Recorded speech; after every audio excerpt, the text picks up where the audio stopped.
हो, नमस्ते। केशायुर्वेद की चौथी वर्षगांठ के अवसर पर आयोजित केशायुर्वेद ऑफिशियल पेज की ऑनलाइन इंटरव्यू सीरीज में मैं ज्ञानेश्वर आपका स्वागत करता हूं। हर दिन हम केशायुर्वेद से संबंधित एक विषय पर चर्चा कर रहे हैं। आज हम त्वचा संबंधी समस्याएं एवं आयुर्वेद के बारे में बात करने जा रहे हैं। त्वचा हमारे शरीर का सबसे बड़ा अवयव, शरीर में दृश्य होने वाला सबसे पहला भाग। हमारा सौंदर्य त्वचा के सौंदर्य पर निर्भर है, लेकिन इतने बड़े अवयव की उतनी ज्यादा समस्या भी होगी। त्वचा के इन समस्याओं के क्या कारण होते हैं? इन समस्याओं से छुटकारा पाने के लिए क्या क्या करना चाहिए? आयुर्वेद शास्त्र इसके बारे में क्या कहता है? इलाज क्या है? तो चलिए जानकारी लेते हैं।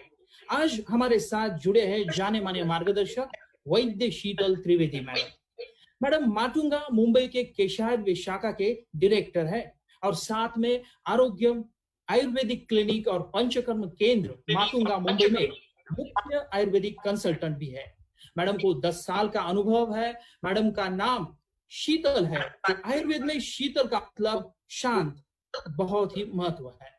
मैडम गुजरात की मूल निवासी है। उनका जन्म और शिक्षा राजकोट में हुआ है। उनके घर में सभी लोग आयुर्वेद के बारे में जानते हैं। घर में सभी को आयुर्वेद में दिलचस्पी थी, इसलिए मैडम को आयुर्वेद पसंद आने लगा। उन्होंने गुजरात आयुर्वेद विश्वविद्यालय जामनगर से बीएमएस किया। बाद में एमडी उसी विश्वविद्यालय से किया। मैडम ने एमडी द्रव्य गुण विषय में किया है। मैडम ने कुछ साल बाद प्रैक्टिस करने के बाद मुंबई में सायन आयुर्वेदिक कॉलेज में द्रव्य गुण विभाग के एसोसिएट प्रोफेसर ज्वाइन किए हैं। साथ में सोशल रिस्पॉन्सिबिलिटीज की कंधे पे ली है। उसमें Maharashtra association of Ayurveda students and doctors के कोषाध्यक्ष है और श्री मानव सेवा संघ मुंबई में मुख्य सलाहकार भी है। आज तक मैडम ने सिंगापुर और साउथ कोरिया के अंतरराष्ट्रीय कॉन्फ्रेंस में पेपर प्रेजेंट किए। केशायुर्वेद ग्रंथ मराठी से गुजराती में ट्रांसलेट किया है। इस काम के लिए मैडम को केशायुर्वेद मित्र पुरस्कार से सम्मानित किया है। तो चलिए ऐसे ज्ञानी और अनुभवी डॉक्टर के साथ मुलाकात शुरू करते हैं। मैडम आपका बहुत बहुत स्वागत है। नमस्ते।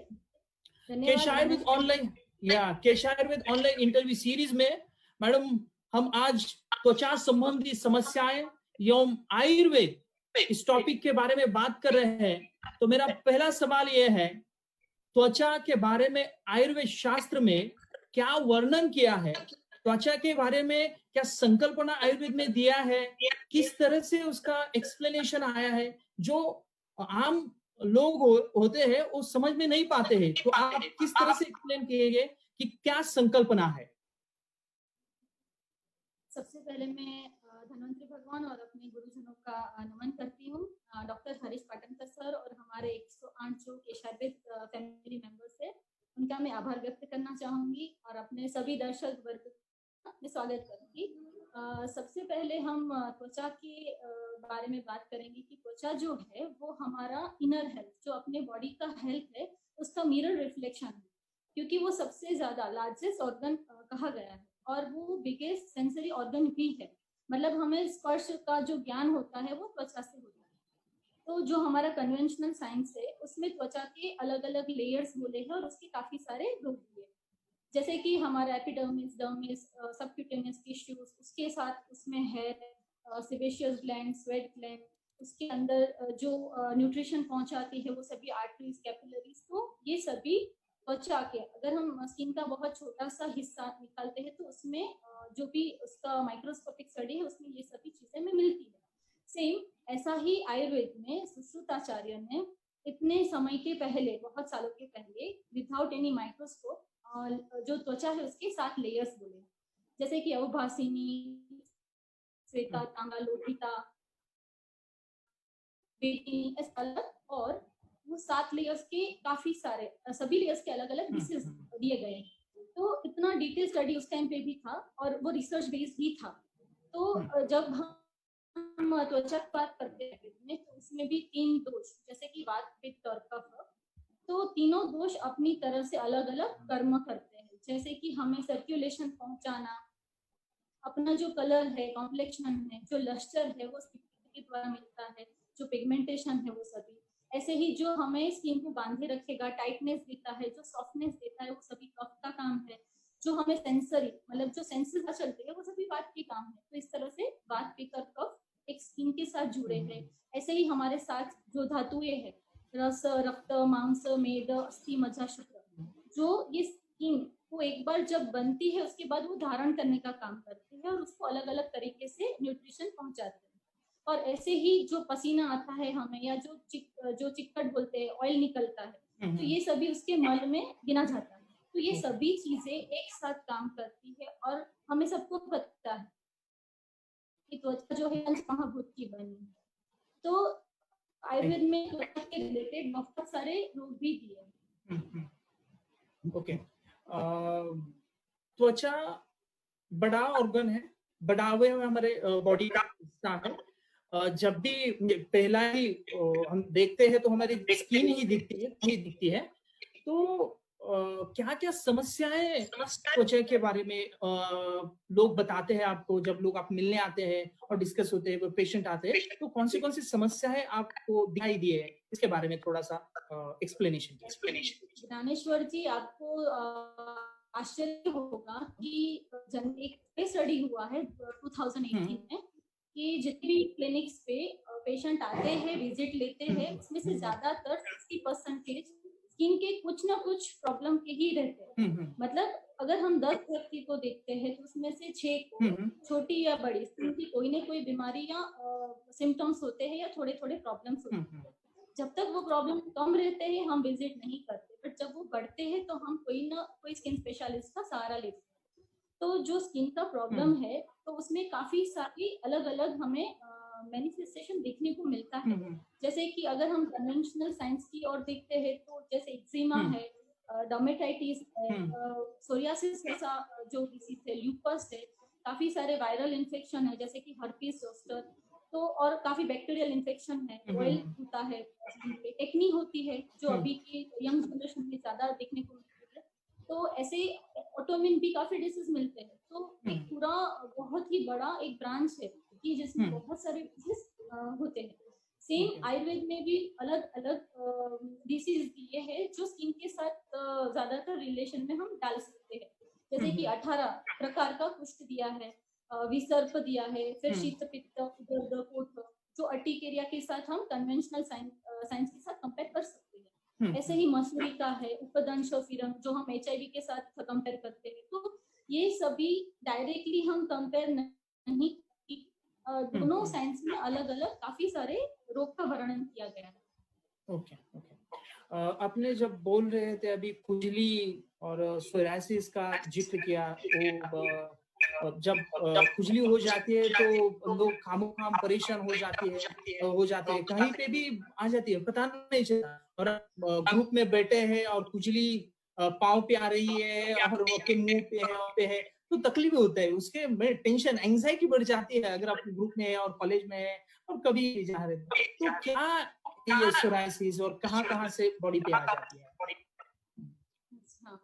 सोरायसिस एक ऑटोइम्यून डिसीज है और आप ऐसा बोल सकते हो कि इन्फ्लेमेटरी रिस्पॉन्स, जो कन्वेंशनल साइंस है उसमें बहुत डिटेल से उसका स्टडी हुआ है, अलग अलग प्रकार से लेके सब होता है। बेसिकली ये क्या है, अपना बॉडी खुद का ही जो सेल या हम कोश बोलते हैं तो उसको ही वो नेगेटिवली रिस्पॉन्ड, मतलब खुद के ही जो सेल है उसको वो पहचानता नहीं है और उसको वो एंटीबॉडी, एंटीजन समझते उसके सामने वो रिएक्ट करता है। तो खुजली एक तो बेसिक समस्या है कि खुजली में पता चलता है, तो ये बहुत तो सोरायसिस है वो एक क्रोनिक प्रॉब्लम, ऐसा नहीं कि आज शुरू हुआ और कल खत्म हो जाएगा। ये थोड़ा एक तो लंबा जाता है, दूसरा ये रिलैप्स होता रहता है बार बार, और थर्ड थिंग की एक सोशल स्टिग्मा होता है कि कोई देखता है खुजलाते हुए तो उससे थोड़ा तो दूर रहते हैं। सोरायसिस जो है वो नॉन कम्युनिकेबल डिसीज है, मतलब ये छूने से नहीं फैलता।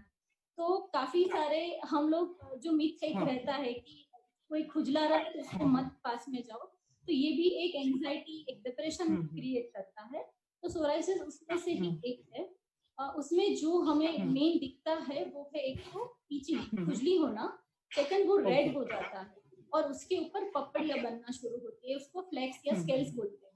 तो जनरली वो व्हाइट या सिल्वर ऐसे कलर्स के स्केल्स बनते हैं और वो धीरे धीरे ग्रेजुअल स्टेज पे वो रोज के रोज निकलते हैं। जनरली जो पपड़ी बनने का, हमारी स्किन बनने का और निकलने का जो टाइमिंग है वो 28 डेज का है। 28 डेज के बाद नया सेल, नई जो एक लेयर्स बनता है और पुराना लेयर्स निकलता है। है उसमें हर 4 दिन जो ऊपर का लेयर है स्किन का वो निकलता जाता है, वो ठीक हो जाएगा और उसमें बड़ी बड़ी पपड़ियां होती है। तो ये जो उसका गैप है स्किन बनने का, वो बहुत फटाफट बनता भी है और निकलता भी। तो ये एक मेन प्रॉब्लम है सोराइसिस। ओके, तो मैं आपको ये हम जानना चाहते हैं कि सोराइसिस और जो नॉर्मल खुजली होती है, तो उसमें आप डिफरेंस बता रहे थे कि 4-5 दिन के बाद उसका उपड़ा है वो निकल जाता है। तो और क्या दिक्कत है? क्योंकि जो सामान्य लोग हैं उन्हें समझ में नहीं आता है। तो उसके बारे में थोड़ा डिटेल में बताएंगे so we can understand it. Yes, जैसे सामान्य खुजली होती है तो उसको नॉर्मली डर्मेटाइटिस बोलते हैं कि सिंपल एक्जिमा डर्मेटाइटिस होता है, तो सामान्य होता है। 2-3 दिन में वो चला भी जाता है, काफी बार मेडिसिन लेके वो चला जाता है, मतलब ऐसा नहीं है कि वो लाइफ टाइम आपके साथ चलेगा। बट सोराइसिस और वो दोनों में डिफरेंस है। ऐसे हम अगर देखेंगे तो काफी सारे से जो इचिंग के रिलेटेड प्रॉब्लम्स है, जैसे कि सेबोरिक डर्मेटाइटिस है। फिर जो अगर सिर पे हम अगर बोलते हैं बालों के बारे में, तो सिर में जो हमारी स्किन है उसके अंदर स्काल्प होता है, उसके अंदर सेबोरिक डर्मेटाइटिस होगा। डेंड्रफ जैसा हमें सिर्फ दिखता है और हमें लगता है कि ये तो सिर्फ डेंड्रफ है, बाकी कोई प्रॉब्लम नहीं है। तो ये डिफरेंशिएट डायग्नोसिस का टॉपिक है कि जिसमें हमें पेशेंट जब आता है तो उसका पूरा हिस्ट्री लेना पड़ेगा और उसके बाद जो भी ट्राइकोस्कोप है उससे वो जज करना पड़ेगा कि फर्क क्या है तीनों में। तो ज्यादातर जो सामान्य खुजली है और जो सोराइटिक जो भी हमारा पैचेस है, तो उसमें एक तो सिल्वर स्केल होता है, फर्स्ट व्हाइट या सिल्वर। अगर निकालते हैं तो उसके नीचे रेड या पिंक स्किन हो जाती है। काफी बार वो बर्निंग भी होता है और उसमें जो भी ब्लड दिखता है छोटा छोटा, उसमें साइंस दिखता है। तो ये मेन डिफरेंशिएट है। और सेम ऐसा जो अगर सिर पे हम बात करेंगे कि ये डेंड्रफ है कि सोराइटिक जो भी पैचेस है, तो जो सिंपल डेंड्रफ है वो काफी बार पाउडर्स की तरह दिखते हैं। तो हमारा जो स्काल्प है, जो सिर का स्किन है, अगर वो ज्यादा ड्राई होता है तो वो पाउडर्स की तरह हमें छोटे छोटे व्हाइट कलर के स्केल्स दिखते हैं। उससे अगर हम आगे एक स्टेज जाते हैं, अगर डेंड्रफ सोचते हैं, तो वो काफी बार फंगल इन्फेक्शन होता है, तो वेट और ड्राई ऐसे 2 डेंड्रफ हो जाते हैं। तो उसमें मैं इस पॉइंट के बारे में आगे आने वाला ही है। मैं इस पॉइंट के बारे में आगे आपको पूछने ही वाला है। उससे पहले हमें ये जानना है कि आयुर्वेद में सोराइसिस से के बारे में क्या क्या दिया है आयुर्वेद की दृष्टि से, उसका एक्सप्लेनेशन और उसका स्टेजेस, उसकी साइज और उसका मेथोडोलॉजी और इसका स्ट्रक्चर क्या है, इसके बारे में आप बताएंगे। आयुर्वेद में अगर हम सोराइसिस और आयुर्वेद ऐसा हम कंपेयर करेंगे तो काफी बार हम फेल होते हैं। ऐसा कंपेयर आइडियली नहीं करना चाहिए, बट जो सोराइसिस की अलग अलग टाइप है, वो ऐसा ही हमें आयुर्वेद में भी अलग अलग स्किन डिसीज में वो काफी हद तक सेम मिलते हैं। जैसे कि किटी करके एक रोग दिया है, और सेकंड ऐसे विपादिका है जो हाथ और पैर में सोराइसिस होता है, ऐसा वाला। उसके अलावा जो एक कुष्ठ बोला है आयुर्वेद में, तो उसमें भी उसी तरह से स्केल्स होते हैं, उसका वास्ट एरिया रहता है, मतलब बहुत ज्यादा एरिया में वो होता है, पसीना नहीं आता। तो ये जो लक्षण है जो आयुर्वेद में दिए हैं, सेम ऐसे ही लक्षण है जो मॉडर्न में दिए हैं। ऐसे हम कंपेयर कर सकते हैं। इवन सिद्धम करके भी एक रोग है, वो भी इसमें कंपेयर कर सकते हैं जो आयुर्वेद में दिया है। तो बेसिकली उसकी संप्राप्ति या फिर हम पैथोजेनेसिस बोलेंगे, तो वो ऐसा है कि जो त्रिदोष है उसमें से जो हम कफ और वात, इसका ज्यादा इसमें प्रॉब्लम दिखता है। और उसके बाद वो पूरे जो रक्त है हमारा, उसको वो दुष्ट ज्यादा करेगा। हमारा जो भी खाना पीना, जो भी हमारा विहार है, जो हमारा मानसिक स्ट्रेस है, और एक्सटर्नल कोई भी केमिकल रिएक्शन है, तो ऐसे काफी सारे ट्रिगर फैक्टर्स है जिसके कारण ये फ्लेयर अप होता है और वो हमें दिखता है। तो ये आयुर्वेद में अलग अलग तरह तरीके से अलग अलग डिसीज में सोरियासिस लिया गया। Okay okay. त्वचा रोग के रीजंस क्या है भाई, क्यों होता है, क्या उसके बोलते, कुछ लोग बोलते हैं कि आप अपने ये खाया है इसलिए हो गया, कुछ लोग बोलते हैं आप इस पेड़ के नीचे, नीम के पेड़ के नीचे तो आपको हो जाता है, कभी कभी बोलते हैं कि आपने कोई ऐसा चीज इस्तेमाल किया, खराब चीज इस्तेमाल किया, साबुन दूसरे का इस्तेमाल किया, इसीलिए हो जाता है। तो उसके बेसिक रीजंस क्या है? बहुत सारे रीजंस है। अगर हम स्टेप बाय स्टेप देखते हैं तो आयुर्वेद में जो कुष्ठ के निदान मतलब रीजंस बोले हैं, तो उसमें मेन एक है कि जो है मतलब छूने से फैलता है, तो एक तो वो बहुत बड़ा फैक्टर हुआ। कोई भी स्किन डिसीज, सोरियासिस बात नहीं है, पर जनरल स्किन डिसीज है वो कंटेजियस होते हैं। सोरियासिस है कि वो छूने से नहीं फैलता, पर अपना जो आहार है, फूड जो है, वो फैक्टर है। अभी इसके लिए मैं आपको एक लेटेस्ट रिसर्च देती हूँ, जो अपना रिसर्च अभी का है इन 2019, इवन इन 2016, दो अलग अलग जगह पे हुआ था, ऑस्ट्रेलिया में और एक साउथ कोरिया में। तो उसमें क्लियर कट है कि जो हमारा स्किन और हमारा गट, मतलब जो हमारा पेट है और स्किन है, वो दोनों जो जब बच्चा गर्भ में जन्म लेता है तो वो वहाँ जब उसके ऑर्गन्स डेवलप होते हैं तो वो दोनों एक साथ डेवलप होता है। तो हमारा जब गट का या फिर जो भी हमारा पेट का जो अगर रोग है वो स्किन में हमें दिखता है। इसलिए अगर आप ज्यादातर देखोगे तो ऑलवेज फूड की ज्यादा बात करते हैं। तो फूड जो है वो मेन हमारा कॉज है, और उसमें भी जितना खट्टा, जितना तीखा खाया, ज्यादा नमकीन या सोडा वाला खाते हैं, उतना वो ज्यादा प्रॉब्लम ज्यादा दिखते हैं, क्योंकि ब्लड इससे इम्प्योर होता है। सेम थिंग जो हमारा बेकरी प्रोडक्ट है, चाइनीज है, जो भी सॉसेज है, आजकल हम मल्टी क्यूजिन्स खाना खाते हैं, बहुत सारे अलग अलग वेराइटीज का, तो ये काफी हमें एलर्जी डेवलप करती है। तो ये सभी भी एक फैक्टर है फूड का। सेम वन विरुद्ध आहार, जो भी हमारा इनकम्पेटिबल फूड्स है, तो काफी कॉन्ट्राडिक्टरी फूड्स भी रहेगा कि इसके साथ ये नहीं खाना है, तो ऐसे फूड से भी ब्लड इम्प्योर होता है। ऐसा हमारा रूटीन केमिकल्स है, हार्श जो शैम्पू है, साबुन ऐसे यूज किया, जो भी हमारे कॉस्मेटिक प्रोडक्ट्स है, तो ये बहुत सारे एक्सटर्नल फैक्टर्स है। इवन अभी अगर मॉनसून में देखते हो तो आपको फंगल इन्फेक्शन ज्यादा होने के चांसेस है, ऑल ओवर हम ज्यादा देखते हैं। तो ये जो भी हमारा है जो ऋतु बोलते हैं, तो वो भी एक फैक्टर है। देश भी हमारा एक बड़ा फैक्टर है। तो और सबसे ज्यादा जो हमारा मन है, स्ट्रेस, तो stress is a killer, a silent killer of skin. तो स्किन में वो बहुत इजीली दिखता है। अगर कोई टेंशन लेता भी है तो हमें वो क्लियर कट दिखता है कि आपका मुंह थोड़ा ठीक नहीं है, आपका फेस में लस्टर कम है, मतलब ये बहुत बेसिक है। तो अपना मन और स्किन वो डायरेक्टली एक दूसरे के साथ रिफ्लेक्शन में दिखते हैं। जब हम सोरियासिस की ट्रिगर फैक्टर की बात करते हैं, तो स्मोकिंग से लेके अल्कोहल और जो भी हमारा बीटा ब्लॉकर मेडिसिन है, तो काफी सारे ड्रग्स जो है वो भी सोरियासिस को ट्रिगर करते हैं।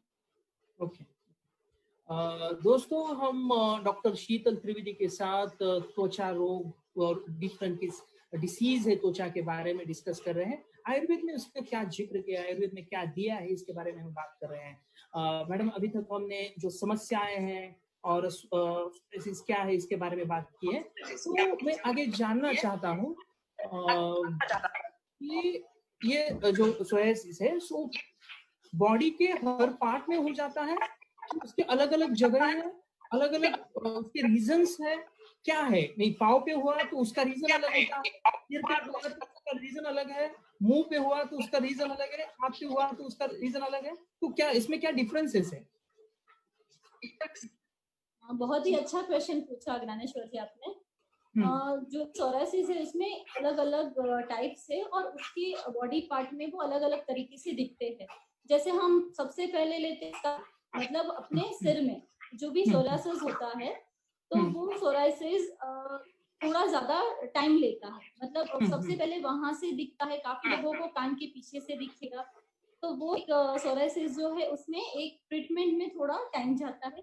सेकंड एक है कि जो प्लेक्स सोरियासिस बोलते हैं, ज्यादातर वो ईयर के पीछे से, फिर अपना जो एल्बो है, नी है, मतलब कोहनी घुटना, अपना जो आर्म हाथ और पैर है, और हाथ पैर के तलवों में, ये सब जगह पे प्लेक्स सोरियासिस ज्यादा दिखेंगे, और वो 90% की कॉमन है, मतलब most common is plaques psoriasis, तो हमें इतनी जगह पे इजीली दिखते हैं। उसके बाद अगर देखेंगे तो जो हमारे गुप्तांग है, जेनेटल ऑर्गन्स है, वहां भी सोराइसिस दिखता है, उसका परसेंटेज ये सबसे थोड़ा कम है। उसके अलावा पूरे बॉडी में भी सोराइटिक दिखता है, सोराइसिस पैचेस दिखते हैं, और वो इरेथोडर्मिक रहता है, मतलब वो थोड़ा ज्यादा सीरियस रहता है।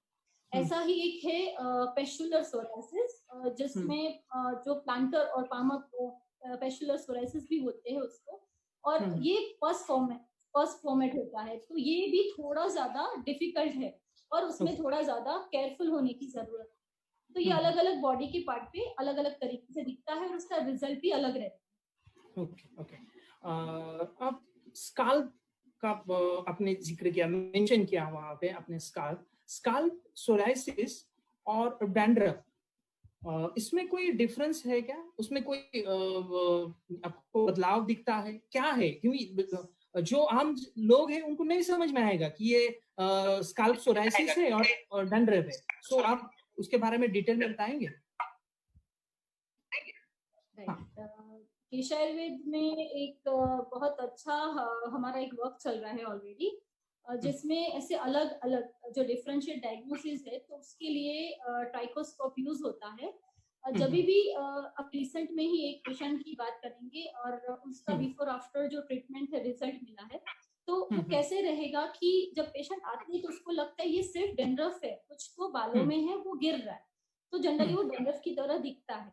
बट जब हम ट्राइकोस्कोप से डिटेल देखते हैं, तो उसके हेयर रूट में उसका जो नीचे का स्किन है वो ज्यादा इन्फ्लेम्ड, मतलब लाल रहता है, या थोड़ा सूजा हुआ रहता है थोड़ा, और उसमें जो मैंने पहले बोला कि उसमें व्हाइट और सिल्वर ऐसे फ्लेक्स निकलते रहते हैं। मेन जो डिफरेंशिएट अगर हमें देखना है, तो जो हमारा हेयर लाइन है, ये आगे और पीछे का, नीचे का, तो वो हेयर लाइन में सबसे इजीली मिलता है, मतलब हमें फर्स्ट शायद वो हेयर लाइन पे मिलता है।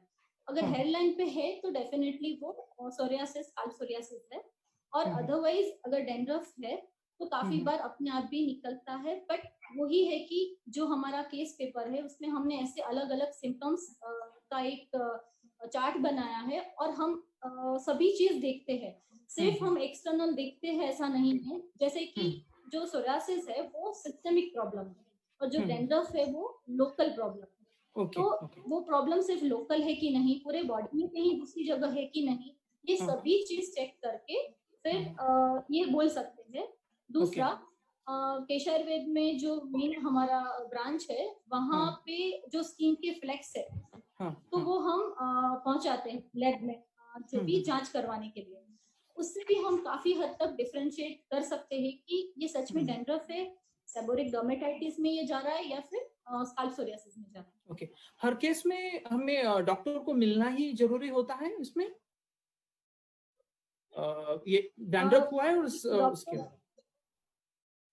हाँ, अभी बहुत अगर कम है डेंड्रफ, या कभी कभी जैसे अभी बारिश में नहाने के बाद थोड़ा सा डेंड्रफ हुआ है, तो वो अब हम मैनेज कर सकते हैं। बट अगर वो चीज 2 दिन 5 दिन या 1 वीक से ज्यादा चलती है, तो आपको डॉक्टर को दिखाना चाहिए। दूसरा कि काफी बार हम 1-1, 2-2 महीना, 3-3 महीना तक घर में ही कुछ ना कुछ रेमेडीज यूज करके अपना डेंड्रफ है ऐसा समझ के दूर करने को हम सोचते हैं। बट काफी बार कोई ऑयल, कोई शैम्पू इतना ज्यादा रिएक्शन देता है कि वो प्रॉब्लम बहुत बढ़ जाता है। मैं आपको बहुत ही सिंपल एक एग्जांपल देती हूँ। आयुर्वेद में धतूर पत्र आदि और मरीच आदि तेल है, जो ज्यादातर हम डेंड्रफ अगर है तो दे सकते हैं। अगर ठीक से उसका जांच नहीं हुआ और हमने सोरियासिस के पेशेंट को वो ऑयल दे दिया, तो सोरियासिस बढ़ने के चांसेस है। बिकॉज सोरियासिस जो स्काल्प में होता है वो एकदम से रिएक्शन वाली प्रोसेस है, मतलब रिएक्शन वाला डिसीज है, तो वो बहुत ज्यादा बढ़ जाएगी।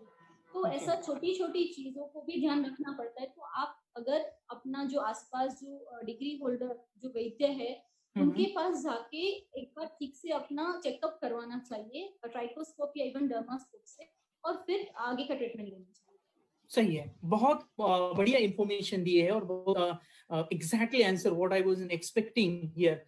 दोस्तों, इसीलिए तो केश आयुर्वेद में हर सिटी में, पूरे वर्ल्ड में 108 ब्रांचेस है।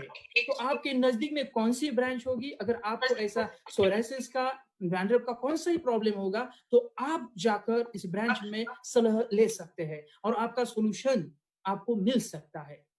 तो मैडम, हम बात कर रहे हैं कि ये सब जो भी सोरायसिस हो, डैंड्रफ हो, उसके कोई दवाएं हैं आयुर्वेद में बताए हैं, और कोई उपचार जो आप दे रहे हैं, उसकी मेथोडोलॉजी क्या है, उसके बारे में बताओ। देखिए, अगर हम अभी व्हाट्सएप यूनिवर्सिटी, यूट्यूब ऐसे काफी सारे मीडियम हो चुके हैं कि अभी जिससे फेसबुक में ऐड हो रहे हो। हाँ, right. तो हमें सिर्फ टाइप करना है स्काल्प सोरियासिस और हमें बहुत सारे रेमेडीज, ट्रीटमेंट्स, बहुत सारी चीजें मिलती है। बट अगर आपने ठीक से जांच करवा ही नहीं है कि आपकी प्रकृति क्या है, आपको क्या चीज सुटेबल है नहीं है, आपके बालों का टेक्सचर क्या है, आपका स्किन का टेक्सचर क्या है, या फिर कितना सेंसिटिव है, तो आप कोई भी रेमेडीज यूज करते हैं ना तो वो फायदा नहीं देता, उल्टा काफी बार नुकसान ही होता है। तो अगर हम रेमेडीज या फिर फॉर्मुलेशन की बात करेंगे तो आयुर्वेद में 10,000 से ज्यादा फॉर्मुलेशन है, उसमें से 30% स्किन के ऊपर दिए गए हैं। मतलब ऑल ओवर रेशियो बहुत ज्यादा है। तो हम पर्टिकुलरली ऐसा नहीं बोल सकते कि ये एक सिंगल आप शैम्पू लो, ऑयल लो या मेडिसिन लो तो आपका 100% क्योर हो जाएगा। बट उससे बेटर ये होगा कि सोरियासिस जो वजह से हुआ है वो वजह एक तो आप बंद करिए या कम करिए। सेकंड थिंग, पूरा जांच करवाने के बाद अगर आपका बल अच्छा है, अगर आप पंचकर्म के लिए एडवाइजेबल हो, तो आप अपने अच्छे से वैद्य के पास जाके पंचकर्म करवाना चाहिए।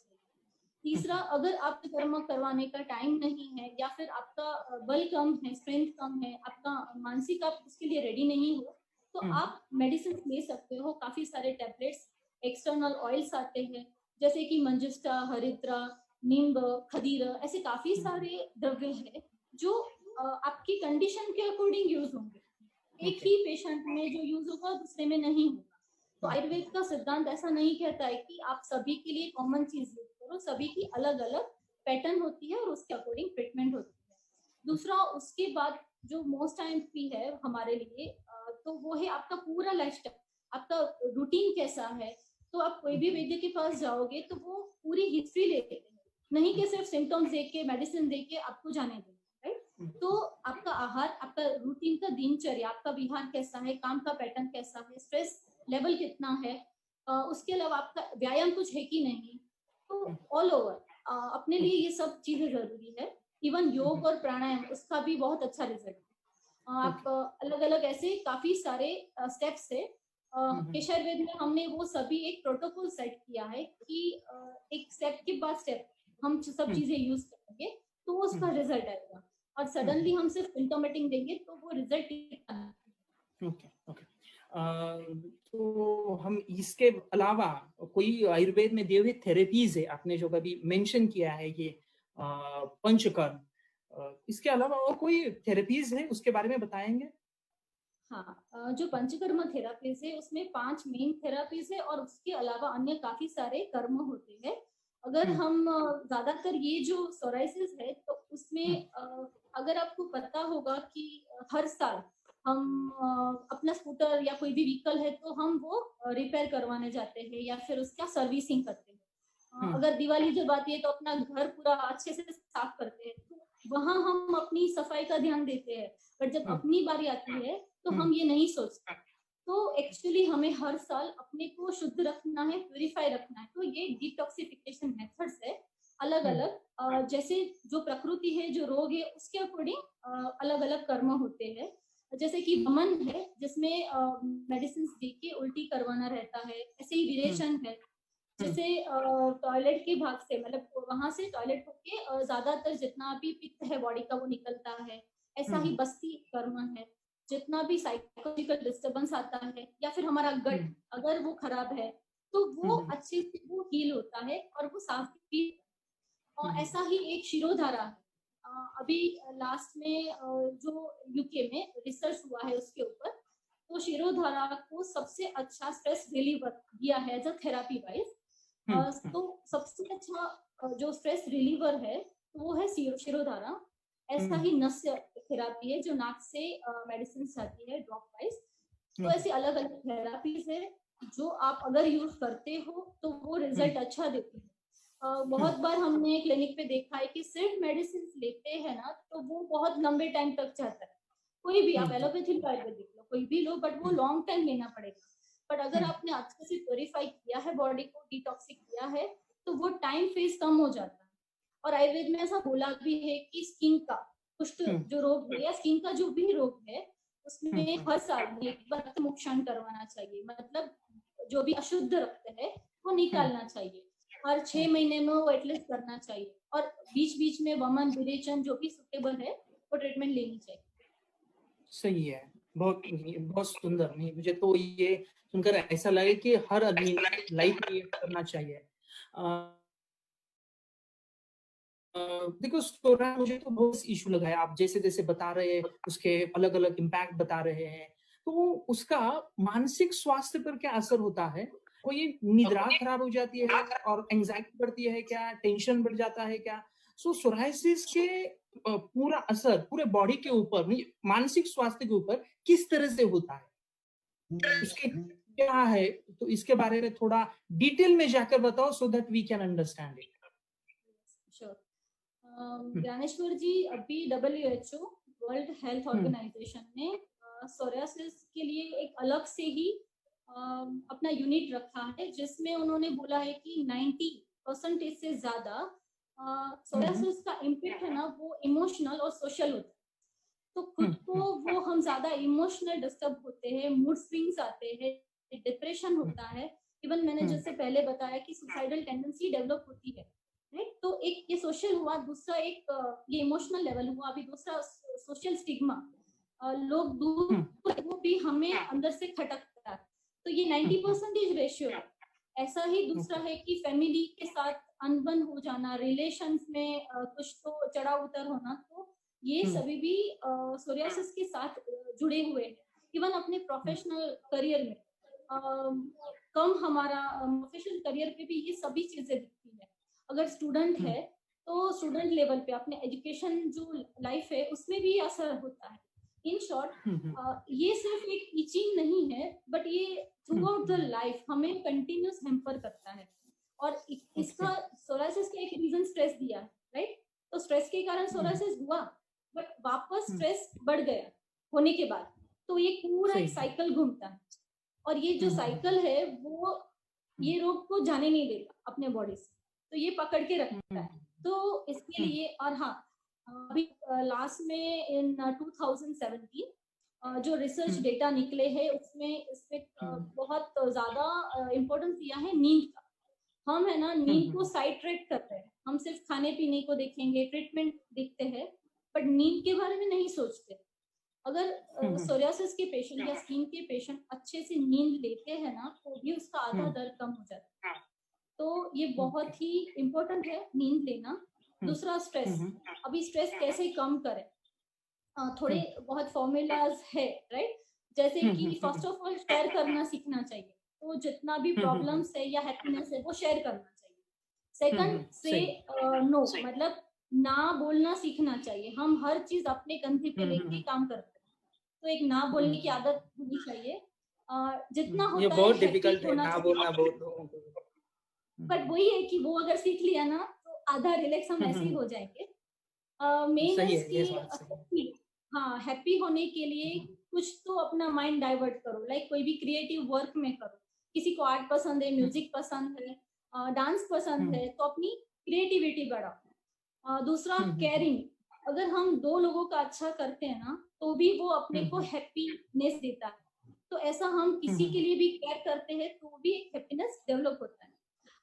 अभी तक सोरियासिस के जितने भी 10 साल में मैंने पेशेंट्स देखे हैं ना, उसमें मैंने एक चीज नोट किया है, जितने भी पेशेंट थे उसका नेगेटिव जो भी था इमोशंस ज्यादा था। मतलब negative emotions in the sense, हम अपने फ्रेंड के बारे में गलत बोलेंगे, अपने टीचर्स के गुरुजन के बारे में अगर हम गलत बोलेंगे, ईर्ष्या ज्यादा अगर होती है, या फिर हम कोई बात छुपाते हैं, तो ये कंटिन्यूअस जो नेगेटिव जो हमारे इमोशंस है ना, एंगर होगा, किसी के लिए एंगर है, ईर्ष्या है, तो ये सभी नेगेटिव होगा। तो स्ट्रेस दो तरह से होता है, एक पॉजिटिव होता है जो अपने हम कंस्ट्रक्शन या फ्यूचर के बारे में सोचते हैं, वो एक अलग स्ट्रेस होगा। बट हम किसी का बुरा सोचते हैं तो वो एक नेगेटिव स्ट्रेस होता है।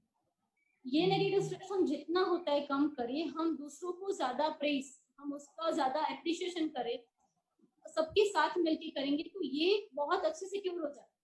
और जो भी सोरियासिस के पेशेंट है उसको और उसकी फैमिली को ये बात समझनी होगी कि हम सब साथ में मिलकर इसको क्योर करेंगे, कोई अकेला बंदा ये क्योर नहीं कर सकता। तो डॉक्टर्स को पेशेंट और उसकी पूरी फैमिली का सपोर्ट चाहिए।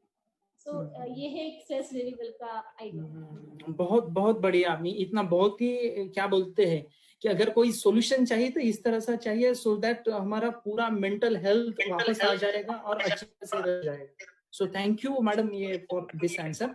मुझे आगे आपको ये पूछना है कि ये सोरियासिस ना होने के लिए, त्वचा का कौन सा ही डिसीज ना होने के लिए क्या करना चाहिए, उसके लिए क्या सुझाव है, उसके लिए क्या सोल्यूशन है? तो हमें होना ही नहीं चाहिए। के लिए होने के बाद हम बहुत सारे ट्रीटमेंट लेते हैं, लेकिन उससे पहले होने ना होने के लिए क्या करना चाहिए? ये आपका आखिरी सवाल है, तो हमारे दर्शकों के लिए बताएंगे कि ना होने के लिए हम कैसे केयर करेंगे? सबसे पहले अगर हम दिनचर्या मतलब अपना रूटीन एक अच्छे से सेट करते हैं, सोना उठना खाना पीना, अपना जो वर्क है वो सभी स्ट्रेस, तो ये नॉर्मल एक पैटर्न है कि ये ठीक होना चाहिए।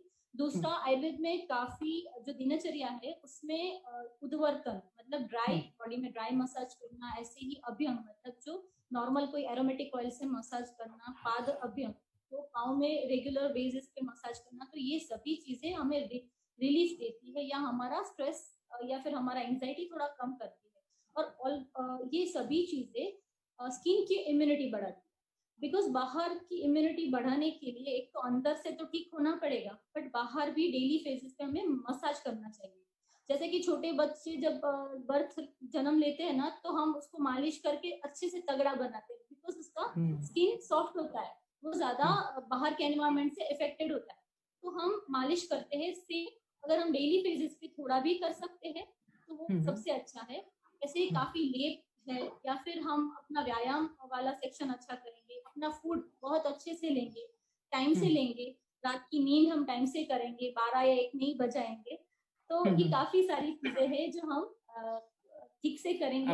अभी तो सब मेट्रोपोलिटन सिटीज है, पुणे मुंबई कोलकाता चेन्नई, सो वहाँ पे तो फूड नाइट में ही लिया जाता है, डिनर नाइट में होता है। अभी बिकॉज ऑफ मेट्रो जो भी है, ये सभी हमने वेस्टर्न कल्चर बहुत ज्यादा अपना लिया है, तो अपना हम जो बेस था, अपना जो बेस, अभी आप गांव में जाओगे ना तो वो आराम से 9 बजे शायद 9 या 10 बजे तक सो जाएंगे, बट हम इतना लेट जगते हैं, हमारी हेम्पर होती है स्किन के ऊपर असर होता है। तो काफी सारी चीजें हैं। आप अपने अच्छे से कोई वैद्य जो है, जो आपके विश्वास पात्र है, डिग्री होल्डर है, उनके पास जाके एक अपना पूरा प्रकृति एनालिसिस करवा सकते हो, ऐसे ही स्काल्प एनालिसिस करवा सकते हो, नाड़ी परीक्षा करवा के आप अपना एक तो रूटीन सेट कर दीजिए, तो काफी सारे प्रॉब्लम से बच सकते हैं। मैडम बहुत बहुत धन्यवाद, आपने बहुत महत्वपूर्ण जानकारी दी है, उसके लिए आपका हम शुक्र गुजारते हैं। श्रोतेगणों, आज हमने वैद्य शीतल त्रिवेदी मैडम के साथ चर्चा करके हम सीखा है कि त्वचा संबंधी समस्याओं से छुटकारा पा सके।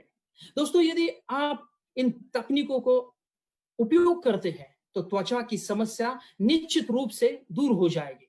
यदि कोई समस्या है तो आप केश आयुर्वेद की वेबसाइट www.keshayurved.com पर जा सकते हैं, या हमसे मोबाइल नंबर 9270871200 पर संपर्क कर सकते हैं, या आप केश आयुर्वेद ऐप डाउनलोड करके तत्काल सेवा प्राप्त कर सकते हैं, जिस पर आप ऑनलाइन परामर्श और जानकारी प्राप्त कर सकते हैं।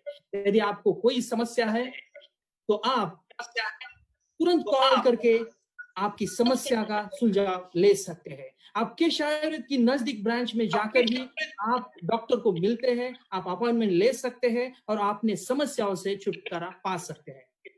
तो दोस्तों, कल मिलते हैं इस पेज पर शाम 6 बजे। नए विशेष और नए डॉक्टर के साथ। तो आज के लिए इतना ही। धन्यवाद। धन्यवाद। धन्यवाद।